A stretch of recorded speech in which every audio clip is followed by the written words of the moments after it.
عبد الواحد ابن زید رضی اللہ تعالیٰ عنہ سے مروی ہے، فرماتے ہیں کہ میں اور ایوب الہانی رضی اللہ تعالیٰ عنہ شام کے راستے پر جا رہے تھے کہ ہم نے ایک حبشی کو دیکھا۔ وہ لکڑیوں کا بوجھ اٹھائے ہوئے ہمارے سامنے سے آ رہا تھا۔ میں نے کہا، اے حبشی، تیرا رب کون ہے؟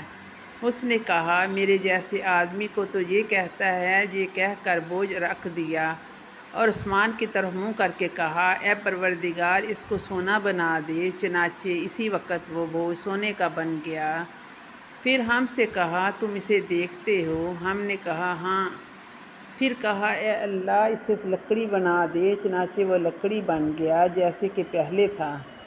پھر ہم سے کہنے لگا، عارفین خدا کو اس کی ذات و صفات کے ساتھ پہچاننے والے سے سوال کرتے ہو؟ ان کے عجائب فنا نہیں ہوتے۔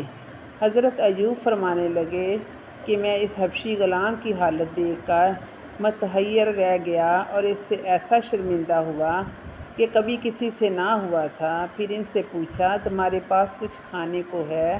انہوں نے ہاتھ سے اشارہ کیا تو ہمارے سامنے ایک پیالہ آ گیا جس میں شہد تھا، جو برف سے بھی زیادہ سفید، مشک سے زیادہ خوشبودار تھا۔ کہا، کھا لو، یہ شہد مکھیوں کے پیٹ کا نہیں ہے۔ ہم نے کھایا تو اس سے میٹھی کوئی چیز ہم نے نہیں دیکھی۔ ہم نے تعجب کیا۔ فرمایا، ایسی کرامتوں پر تعجب کرنے والے عارف نہیں ہوتے، اور جو تعجب کرے تو سمجھ جاؤ کہ وہ اللہ سے دور ہے، اور جو کرامتوں کو دیکھ کر اللہ کی عبادت کرتا ہے وہ شخص اللہ تعالیٰ سے جاہل اور ناواقف ہے۔ رضی اللہ تعالیٰ عنہ۔